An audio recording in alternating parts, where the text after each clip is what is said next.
Hello and welcome to Metal Exposure. I'm Andy, and today we're joined by Francesco from Wind Rose, here to talk about the new album Troll Slayer, which we're very excited for a release at the beginning of October. Welcome.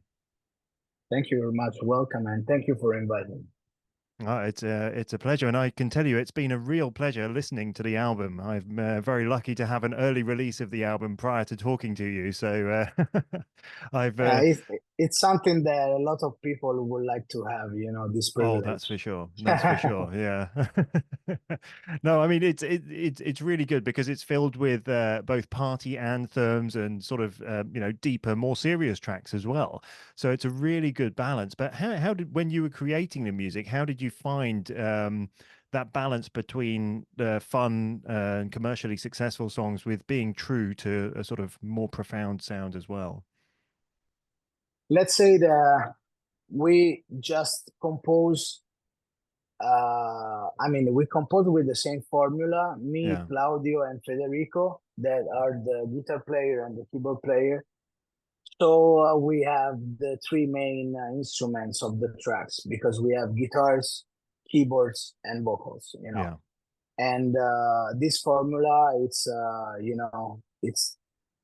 something that worked since Stone Hymn, that it was our first successful album in 2017. Mm-hmm.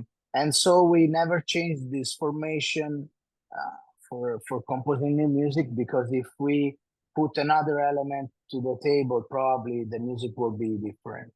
Yes, of And course. of course, it's a very long process. I mean, it requires a lot of time and a lot of ideas.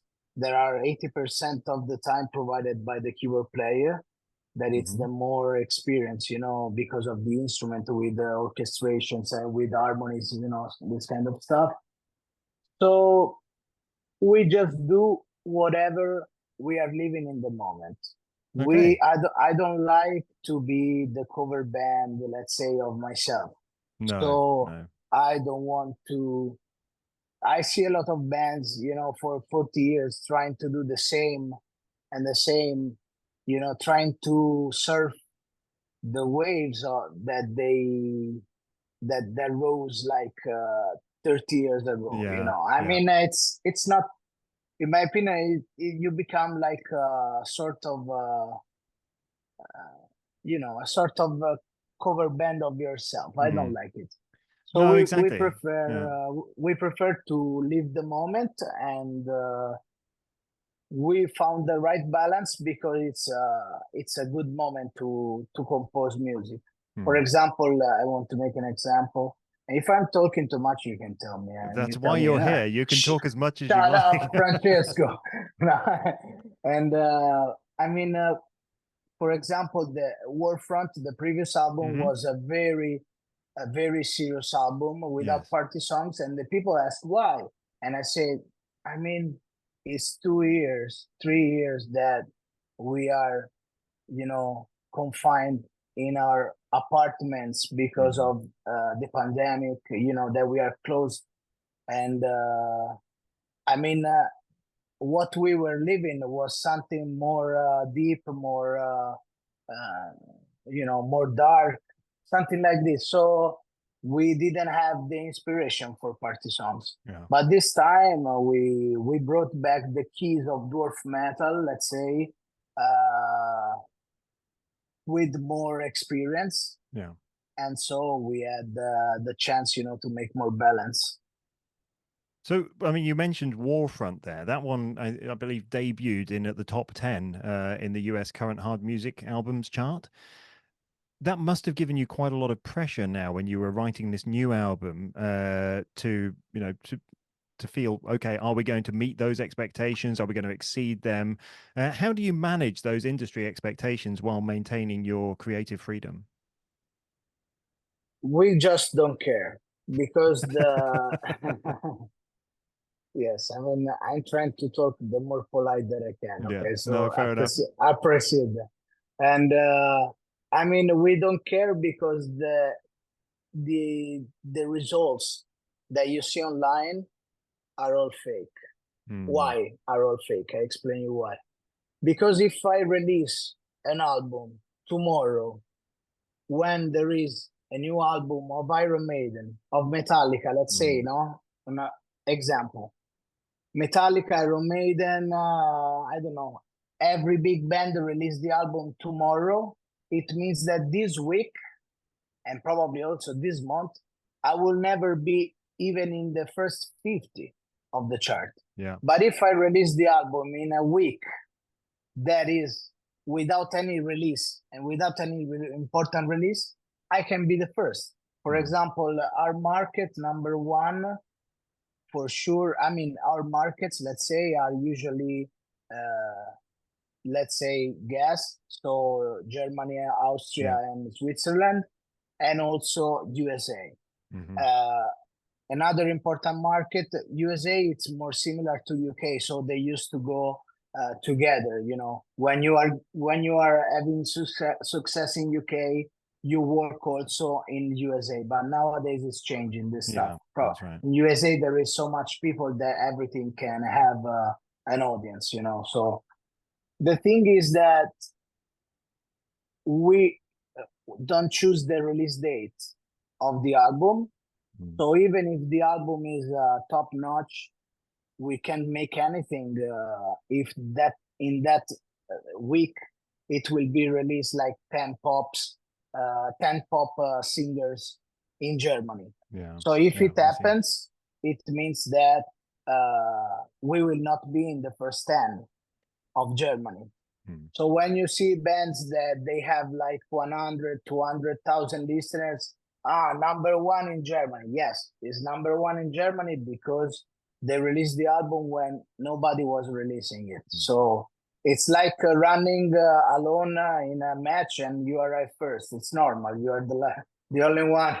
Correct. Yeah. And So, but I mean, the thing is, outside of the charts, you've managed to get quite a lot of traction on, platforms like TikTok, which is not traditionally associated with metal. So how has your approach been to social media when it's been influenced in a way like this compared to the release of normal music in a traditional sense? Let's say that for us, the social medias is the actual language of communication between companies and normal people. I say normal people, I'd say, let's say mortals. No, no, I'm joking. So you have to know this language to be able to communicate your project, your your ambition, your dream to the people. And then if it's a valuable thing, a lot of people will start to follow you. So that's what we made. We started to do memes that are actually the thing that the young generation view the most. Correct. Yeah. And then we started to implement also our music in them. After we started to make it, a lot of bands tried to make it, but not like us. I mean, because most of the bands, if you watch the age of the members, they are 30 plus, 40 plus. And probably it's very difficult for someone 40, 50 to understand the language of the new generations. Yeah, it's very luckily true. We have the guitar player Claudio. There it's also an informatic, and he liked and he spent a lot of time studying, this kind of threads. So okay. we follow the trends, and we get more traction, more listeners, more followers, all this kind of stuff. But it's not that easy. Usually, I mean, for example, I'm not a very social person, and if I do it with stuff that is not very usual to say, to see on memes. So I don't like to follow trends, to follow this kind of stuff. Okay. So I will not be able to do it. And if I start to do it, I will I will look like a It little wouldn't be bit like, genuine for you, I guess, no, then. I will No, not be yeah. genuine and probably a little bit cringe, you know. Mm. So I know the feeling. Don't worry. I No, but mean, it's like, you picked up on something there, though, that's very yeah, important because the metal scene as a whole, there is this really strong sense of community, and because you've cultivated this massive following online, um, it allows you, I guess, that freedom to be a bit more genuine and engage with the fans as yourself rather than just following the trends to get the interest. But once you've got their interest, you can then be a bit more genuine towards them. Do you yeah, think sure. do you think this growth on social media and online has influenced your creative process in any way? No, No? because uh, as I said before, we just compose what we feel in the moment. Mm, So I mean, the social medias are just a car, okay, but the destination is chosen by us, you know. So we use this this vehicle, this language of communication mm, to arrive to our destination, to what to our goals, to what we have to what we are expecting from our career. And in my opinion, it's a good thing. I mean, mm. it. I mean, it's so simple that that it's also very hard to manage because it's a very simple thing. It's for free. It's like you remember when we were paying a lot of money to put a poster, you know, Yeah, oh yeah. on the highway with your name and the number. I mean, now on the social medias, you can publish your work and you can also improve your audience or your Mm, clients for free. So I mean, but as long as it's for free, it's also there is also more competition. So correct. Yeah. uh, you have to be different. Yeah. But But the you've clearly, process. sorry. No worries because I hear you in delay, so I talk Yeah. upon you. I'm sorry, I, but I, I, the I was just going to say that one of the great things is what you've managed to do with creating this platform on social media and online, is it's positioned you very strongly to be able to now go on to what probably one of the biggest tours you've ever done, and you're together now with Powerwolf and Hammerfall. How yes. do you prepare for such a big shift, I suppose, in the type of work that you're going to be doing? Um, to be honest, we are already forged in battle because we it's a lot of time that we are touring, Hmm. especially as supporters, because the first headliner tour we started to make since September 2023. So we are very experienced. The crew is very experienced. Mm, So we are fast. We are professional. I mean, we have all the characters to make a good work. So I'm not yeah, worried about that because our crew is very top. So fantastic. Yeah. I'm happy about them. We are working together since a lot of years, Mm, and they I'm sure about the technical stuff. I'm sure about the thing that it will be a great show. yeah. Obviously, as supporters, we don't have the time that we deserve. No, For no, example, that's right. we will have just 35, maybe 40 minutes sometimes, but I mean, it will be a short set, but for sure will be a set that in the 40 minutes you will be tired. You will go Yeah, home after that's for sure. that. I mean, I've been dancing around my office listening to the new album today. So, um, but so when you've been on these tours with like Powerwolf and Hammerfall, what have you learned that you've been able to apply into into the growth of your band then?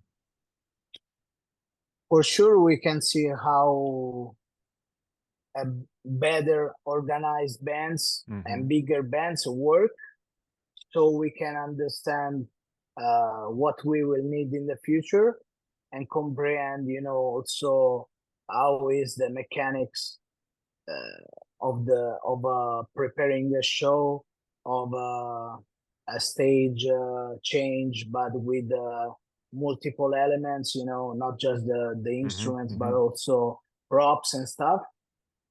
And also we can get also inspired by their show, for the visuals, for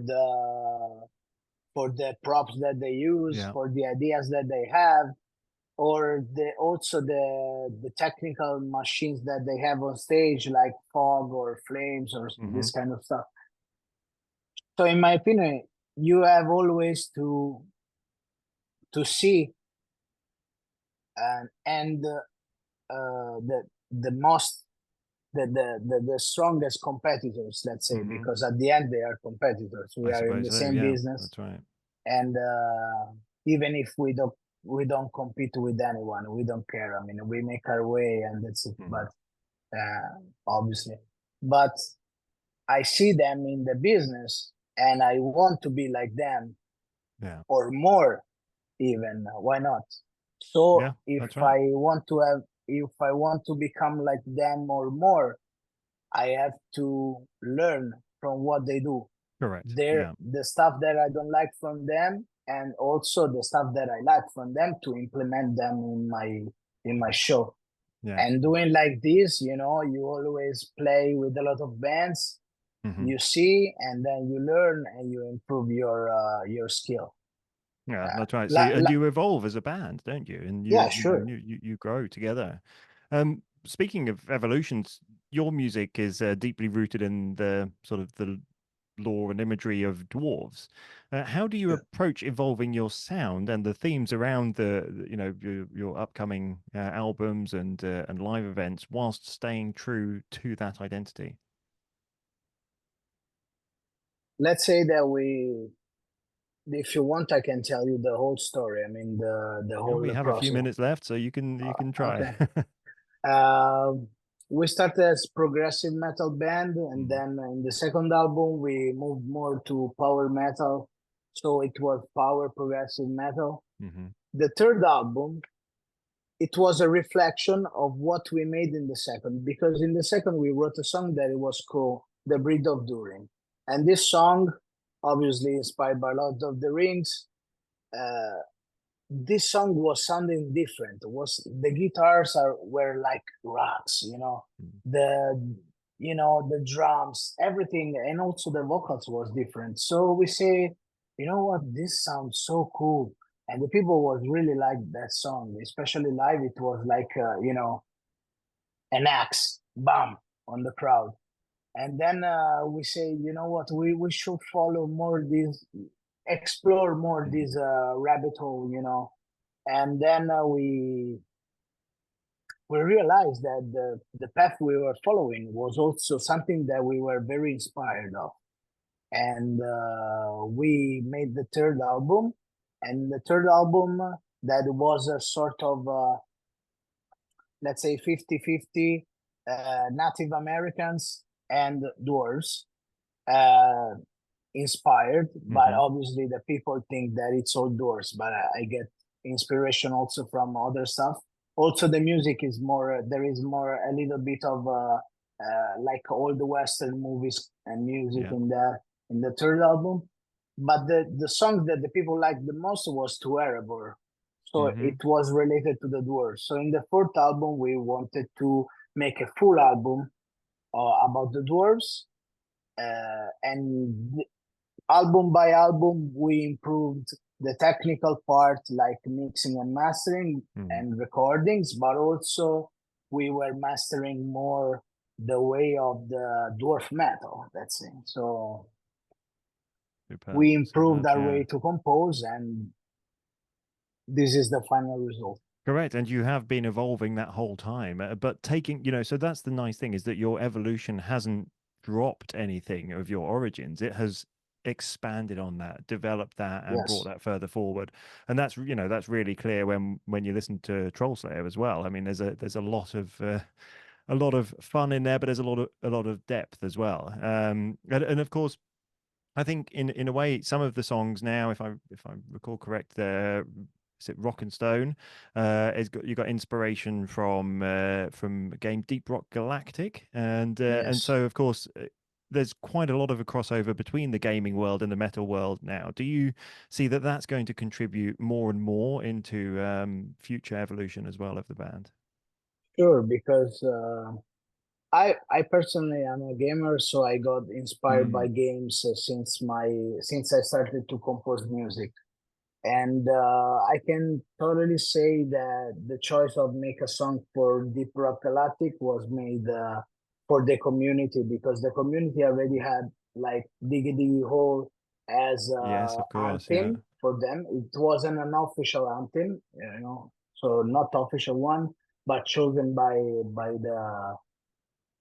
the community. Mm, So we had the idea, as long as there was a lot of people around the world shouting rock and stone, rock and stone at sure, the yeah, concert. So we say, you know what, let's make them a proper song, yeah.